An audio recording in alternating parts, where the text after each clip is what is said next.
어느 날 집으로 찾아와가지고 아데바요를 목에다가 안녕하세요 김진짜입니다. 여러분 재산이 1,300억 원이던 호나우지뉴의 통장에 단 9,000원밖에 남지 않고 결국 감옥까지 가게 된 사연 들어보셨습니까? 또 한때 세계 최고의 스트라이커였던 아드리아노가 요즘에 맨날 밤새 술 먹고 방바닥에 아무렇게나 누워 잔다는 거 알고 계십니까? 오늘은 일주일에 수억 원씩 벌던 축구 스타들이 돈을 다 잃고 파산하게 된 이유에 대해서 알아보겠습니다.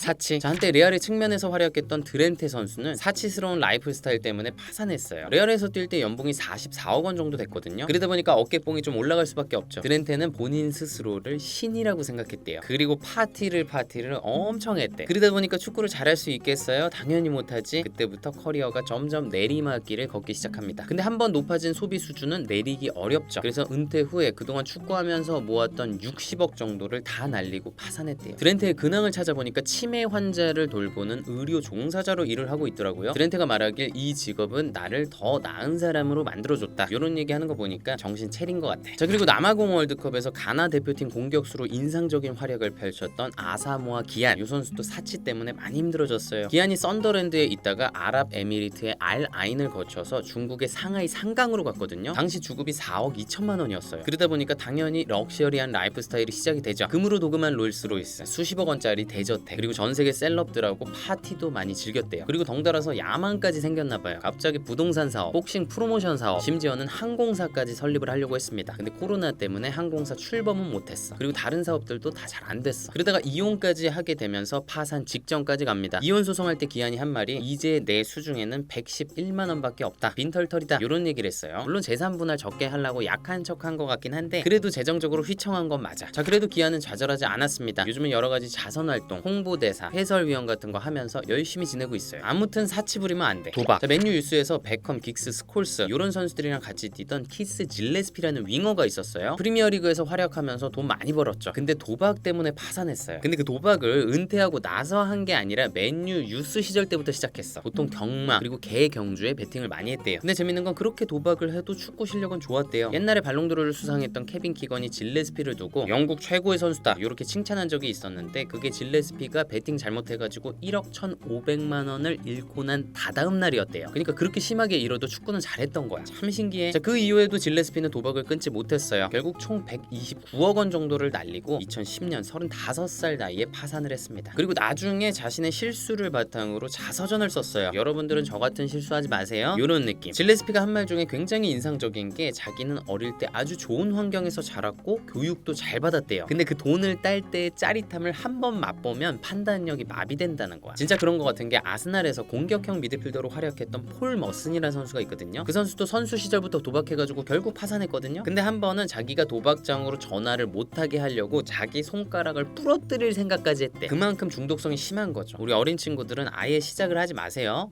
사업 실패. 자, 호나우지뉴는 한때 세계 축구의 정점에 섰죠. 재산도 1,300억 정도로 추정이 됐어요. 그런데 이런저런 사업 실패로 그 돈을 다 잃었다. 호나우지뉴의 계좌를 조사해보니까 단돈 9,000원밖에 안 남았더라, 요런 충격적인 보도가 있었어요. 도대체 그게 어떻게 된 거냐? 호나우지뉴는 자기 친형이랑 여러 가지 사업을 벌렸어요. 알텐이라고 e스포츠 팀도 창단하고 와인 회사도 차렸고 음악 산업, 낚시 산업에도 뛰어들었죠. 근데 다 잘 안 됐어요. 그러다 보니까 통장 잔고는 점점 줄어들죠. 반면에 각종 세금이랑 벌금은 어마어마하게 늘어나죠. 그러니까 호나우지뉴가 갖고 있던 부동산 57채가 압류당한 거예요. 거기다가 여권도 정지당하고. 그러다가 호나우지뉴가 자기 형이랑 파라과이에 책 홍보 행사를 뛰러 갔다가 위조된 여권이 걸린 거야. 그래서 파라과이 감옥에 한 달간 수감됐죠. 그 소식은 많이들 들어보셨을 거예요. 그 안에서 풋살 대회 했는데 우승한 것도 들어보셨죠? 결승전에서 11대 2로 이겼는데 진유가 5골 6어시 했대요. 우리가 그 스탯을 알고 있는 것도 너무 웃겨. 자, 근데 아무리 호나우지뉴가 돈이 없다고 해도 그 정도 이름값이면 지금 당장 전 세계 어디서든 행사 뛰면 몇 억씩 벌 수 있을 거예요. 그러니까 아이콘 매치 꼭 와줬으면 좋겠어요. 투자 실패. 자, 맨유에서 해버지와 함께 활약했던 수비수 웨스 브라운, 이 선수가 한 2년 전에 파산을 했어요. 왜냐? 부동산 투자를 잘 못했어. 어떤 농장을 111억 주고 샀다가 다시 팔려고 했는데 안 팔려요. 가격을 88억까지 내렸는데도 안 팔려. 그 농장에 다른 자산들도 묶여 있었다고 하는데 애가 타죠. 자, 그리고 브라운이 갖고 있던 또 다른 부동산은 한때 83억까지 올랐었는데 브라운이 그때 안 팔았어요. 7년 뒤에 한 반값으로 한 44억 정도에 팔았어요. 아쉽지? 브라운이 전성기 때 주급이 거의 1억이었거든요. 근데 투자 잘못하면 금방 다 날아가는 거야. 자, 근데 여기서 놀라운 소식이 있는 게 브라운의 파산 소식이 알려지자마자 레시포드가 전화를 했대요. 그래서 맨체스터에 있는 자기의 고급 부동산 중에 하나를 브라운한테 빌려준 거야. 아주 싼 값으로 일 정리될 때까지 편하게 지내라는 거지. 요즘에 레시포드가 바르셀로나 이적하면서 맨유 맨유 팬분들한테 욕 많이 먹고 있던데 또 이런 거 보면 마음은 착해요. 자, 그리고 브라운은 요즘 맨유 공식 채널인 MUTV에서 해설위원 같은 거 하면서 열심히 살고 있어요. 자, 그리고 아스톤 빌라와 잉글랜드 대표팀에서 뛰었던 리 핸드리라는 선수도 부동산 투자를 잘못해서 파산했어요. 핸드리도 전성기 때 주급이 5천만 원 정도 됐고 한때 약 185억 원 규모의 부동산을 갖고 있었대요. 근데 부동산 시장이 급변한 거야. 그러면서 빚이 쌓이고 파산하게 된 거죠. 그 과정에서 자기가 살던 집도 압류되고 심지어는 자기 어머님 집까지 압류되다 보니까 핸드리가 심리적으로 완전히 무너진 거예요. 우울증이 엄청 심각했대. 그래서 나쁜 생각을 엄청 많이 하고 실제로 시도도 한 5번 정도 했다고 합니다. 병원에서 생명 유지 장치에 연결된 채 깨어나고 당시 핸드리의 자녀가 5이나 있었다고 하는데 얼마나 힘들었으면 그랬을지 정말 상상이 안 갑니다. 자, 그래도 지금은 멘탈 잘 회복해서 유소년 축구 그리고 아동 정신건강 자선단체 이런 데서 일하면서 열심히 살고 있답니다. 진짜 아무리 힘들어도 버티면 좋은 날이 옵니다. 사기. 자, 리버풀과 맨시티에서 윙어로 활약했던 크레이그 벨라미 선수도 잘 나갈 때 주급이 1억 5천만 원 정도 됐습니다. 근데 주변 사람한테 사기를 당해서 결국 파산했어요. 야, 여기 투자해보자 그래가지고 돈 넣었는데 다 잃고 심지어는 벨라미의 서명까지 위조를 해가면서 사기를 쳤대요. 그래서 벨라미가 어떤 얘기를 했냐, 주변 사람들은 제가 그냥 현금 지급기처럼 보이는 거죠. 그들이 도움을 요청하면 안 돼 라고 말하는 게 미안해서 항상 그래 알았어 라고 했어요. 그런데 지금은 그 둘 중 누구와도 연락을 안 합니다. 심지어 어떤 친구는 제가 일어설 수 있게 도와줬고 집에서 같이 살기도 했어요. 근데 그 친구가 절 속였죠. 아, 너무 싫죠. 충격이 얼마나 컸을까. 자, 근데 그렇게 좌절한 벨라미한테 손을 내민 사람이 있었으니 바로 김민재의 스승 콤파니 감독입니다. 콤파니랑 벨라미는 맨시티에서 같이 뛰었었어요. 근데 콤파니가 안더레어트 감독할 때 벨라미한테 전화를 한 거야. 수석 코치 해달라고. 거기서 성적 잘 내서 2022년에 콤파니가 번리로 갈 때 벨라미도 같이 갔어요. 그리고 나서 콤파니는 미넨 감독으로, 벨라미는 고국인 웨일즈 대표팀의 감독으로 부임했습니다. 지금도 하고 있고요. 자, 그리고 좀 생소한 선수실 텐데 프랑스의 렌, 마르세유 요런 데서 뛰었던 나이지리아 미드필더 윌슨 오르마라는 선수가 있었어요. 근데 이 선수는 자기의 전 재산 18억 정도를 어떤 석유 사업에 투자했어요. 근데 다 날렸어요. 사기였거든. 근데 놀라운 건 그 사기꾼 무리 중에 목사님도 계셨고 자기 가족도 연루가 돼 있었습니다. 충격이 너무 컸겠죠? 실제로 정신건강 문제가 생겼대요. 근데 요 일을 알게 된 나이지리아 축구협회장이 오르마를 러시아 월드컵 나이지리아 대표단에 포함을 시킨 거야. 그래서 막 정신없이 사회생활 하게 한 거야. 그래서 멘탈이 잘 회복됐대요. 진짜 힘들 때는 막 바쁘게 지내는 게 좋나 봐요. 이혼. 자, 파산하는 축구 선수들 보면 이혼이 동반되는 경우가 굉장히 많습니다. 지금 요 영상에 소개된 선수들도 다른 여러 가지 이유랑 이혼까지 합쳐져 가지고 파산한 경우가 진짜 많아요. 근데 참 재밌는 게 해버지랑 맨유에서 같이 뛰었던 루이사 아시죠? 요 선수가 은퇴한 후에 사업을 했어요. 어떤 사업을 했냐? 고소득 운동선수 그리고 연예인 이런 사람들이 재정 관리에 대한 꿀팁들을 공유할 수 있게끔 하는 플랫폼 커뮤니티를 만드는 사업을 했거든요. 근데 사하가 요 사업을 설명하면서 뭔 얘기를 하냐면 수많은 축구 선수들의 부인들이 남편이 은퇴하면 사라진대요. 그러니까 남편이 선수 생활하는 10년 15년간은 서포트를 하다가 은퇴했다 그러면 태도가 조금 바뀐다는 거야. 나도 이제 나이 먹었고 내 인생 찾아가겠다, 이혼하자 그러면서 재산이 반반이 된다는 거죠. 근데 축구 선수들의 소비 수준은 높아졌죠. 그리고 돈을 제대로 관리하지 못하는 경우가 많죠. 그래서 파산하는 경우가 많다는 거예요. 물론 모든 축구 선수 부인이 그런 건 절대 아닙니다. 근데 사하 말로는 그런 경우가 굉장히 많다고 해요. 가족. 자, 과거 첼시에서 수비형 미드필더로 엄청난 임팩트를 남겼던 존 오비 미켈이 요런 얘기를 했어요. 아프리카 선수들은 돈을 많이 벌면 가족 그리고 친척들을 부양해야 돼요. 그게 문화죠. 사실상 추가 세금을 내는 거나 다름없습니다. 자, 근데 문제가 뭐냐, 그 돈을 받아 쓰는 가족들이 고마워하지 않는다는 거예요. 당연하게 생각한다는 거예요. 그래서 미켈은 자기 아프리카 후배 선수들한테 뭔 얘기를 하냐, 그렇게 돈 지원해주는 거 언젠간 끝내야 된다. 그래서 본인도 한 7년 전에 끝냈대요. 근데 진짜 무서운 게 그렇게 지원을 중단하면 가족들이 막 협박을 한대요. 언론에 폭로하겠다. 근데 나폴리에서 김민재 선수랑 같이 리그 우승을 이끌었던 오시멘 선수 있죠? 그 선수가 실제로 그런 일을 당했어요. 오시멘도 당연히 돈을 엄청 버니까 자기 대가족을 책임졌죠. 자기 형제들이 7남매들하고 다 먹여 살린 거야. 근데 오시멘의 매형이 오시멘한테 돈 더 뜯어내려고 막 협박하고, 다른 형제들은 언론을 통해서 그 매형 욕하고 서로 물고 뜯고 난리도 아니야. 진짜 오시멘 입장에서는 현타 오지게 오는 거죠. 그리고 오시멘은 자기 어릴 때 친구한테도 당했어요. 자기가 프로 선수 되고 나서 어릴 때 친구가 연락을 한 거야. 내가 사업을 좀 하고 싶은데 돈 좀 달라. 그래서 오시멘이 한 800만 원 정도를 줬대요. 나이지리아에서 그 정도는 엄청 큰 돈이니까. 근데 그 친구가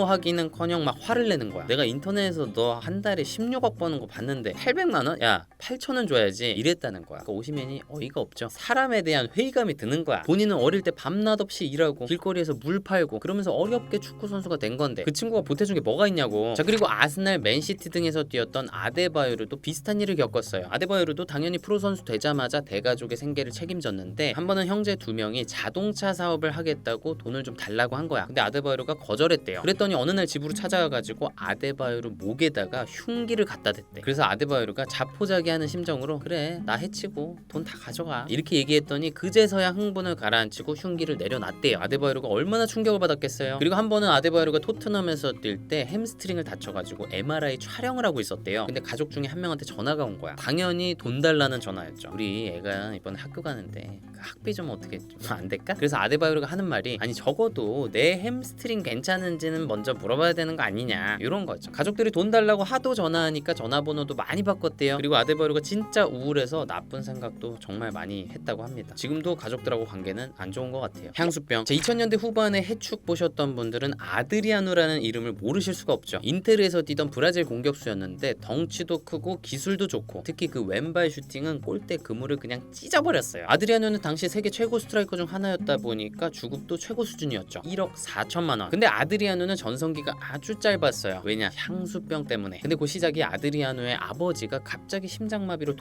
돌아가시면서부터였어요. 아드리아노가 어릴 때부터 아버지를 엄청 각별하게 생각했거든요. 왜냐면 고향이 굉장히 위험한 동네였어요. 범죄, 폭력, 부패. 근데 아버지가 아드리아노를 항상 지켜주고 축구 선수가 될 수 있게끔 서포트 해준 거죠. 아드리아노의 말에 따르면 아버지가 돌아가셨을 때 자기 영혼에 구멍이 난 것 같았대요. 많은 분들이 기억하시는 아드리아노의 시그니처 세레머니 그게 아버지한테 바치는 거였다고 합니다. 자, 근데 그래도 아드리아노가 골 많이 넣고 잘했어요. 근데 그 아버지에 대한 그리움이 아주 심각한 향수병으로 이어집니다. 그래서 맨날 술을 먹었대요. 아드리아노가 당시를 회상하면서 어떤 얘기를 하냐? 전 바다 건너 이탈리아에 있었고 브라질의 가족들과 떨어져 있었죠. 그게 너무 힘들었어요. 정말 우울했죠. 술을 많이 마시기 시작했고 훈련도 제대로 하고 싶지 않았어요. 그러니까 인테르의 구단 관계자들이 좋아할 리가 없죠. 브라질 가서 마음 좀 다잡고 와라. 그래서 상파울루로 임대를 보냈어요. 근데 거기서도 똑같네. 맨날 술 먹고 클럽 가고 훈련 안 나가. 거기서도 두 손 두 발 다 들고 인테르로 다시 보냈어요. 근데도 정신 못 차렸죠. 브라질 대표팀 경기 한번 갔다가 인테르로 안 돌아갔어요. 왜 안 돌아갔냐? 자기가 어차피 한 3달 동안 경기 못 뛸 거라 이거야. 주전이 아니었거든. 그러니까 나는 이 시점에서 커리어를 재정립하려고 한다. 그러니까 뭐 딴 팀으로 가겠다는 건지 뭔지 모르겠어요. 인테르 입장에서는 어이가 없죠. 상호 계약 해지를 합니다. 자, 그리고 나서 아드리아노는 이런저런 팀을 옮겨 다녔지만 그 행실 문제는 고쳐지지 않았어요. 결국 34살의 나이에 은퇴를 했습니다. 자, 지금 아드리아노가 43살이에요. 근데 어떻게 지내냐? 고향에서 지냅니다. 자기 어릴 때 친구들이랑 밤새 술 먹고 도미노라고 보드게임 같은 거 하고 춤추고 노래 부르고 그러다가 그냥 앞에 바닥이 보이면 그냥 거기 누워서 자는 거예요. 근데 아드리아노 말이 자기는 너무 행복하대요. 이게 자기가 원하는 삶이래. 그러니까 많은 축구 팬분들이 그런 얘기 하잖아요. 브라질 선수는 자기 관리가 안 돼서 오래 못 가. 근데 아드리아노 얘기를 들어보면 그냥 문화 자체가 다른 것 같기도 해요. 뭐 꼭 프로페셔널 해야 돼? 그냥 내가 지금 순간순간 행복하면 되는 거 아니야? 이런 느낌으로 생각하는 것 같기도 하고 뭐 어떻게 살든 자기가 행복하면 되는 거죠. 네, 오늘은 이렇게 돈을 잘 벌다가 파산한 선수들에 대해서 알아봤습니다. 조사에 따르면 프리미어리그 선수 60%가 은퇴 후 5년 이내에 파산한대요. 근데 그 정도는 아니다. 실제로는 한 10에서 20% 정도일 거다. 이런 얘기도 있고요. 근데 진짜 일주일에 수억씩 버는 선수들이 파산하는 일이 꽤 자주 있는 것 같긴 해요. 부채를 탕감하려고 그러나. 근데 보니까 미국 NFL 선수들 그리고 NBA 선수들도 파산 많이 하더라고요. 자, 근데 요즘에는 이런 문제의 심각성이 잘 알려져서 잉글랜드 프로축구 선수 협회 이런 데서는 어린 선수들을 상대로 재정 교육을 빡시게 하더라고요. 확실히 그런 게 필요하죠. 너무 어린 선수들이 돈을 너무 많이 벌어버리니까 어떻게 관리해야 되는지 모르죠. 네, 오늘은 여기까지입니다. 저는 또 다음 축구 컨텐츠에서 뵙겠습니다. 감사합니다.